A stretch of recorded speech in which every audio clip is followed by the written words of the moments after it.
નમસ્કાર મિત્રો, સ્વાગત છે ફરીવાર મારી ગુજરાતી યુટ્યુબ ચેનલમાં।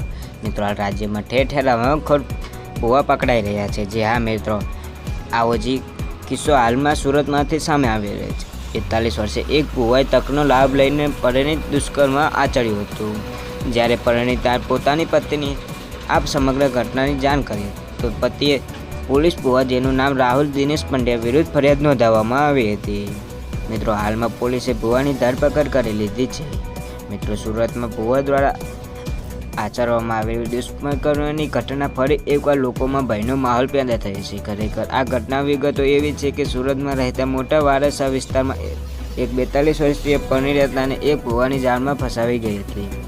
41 વર્ષીય ભૂવો, જેનું નામ રાહુલ દિનેશ પંડ્યા હતું, તેને પરિણીતના ઘરમાં વસ્તુનો દોષ હોવાની વાત કરી હતી, જે માટે એક તાંત્રિક વિધિ કરવાનું કહ્યું હતું। તાંત્રિક વિધિના નામે ભૂવાએ પરિણીતને ફસાવીને ના કરવાનું કર્યું હતું।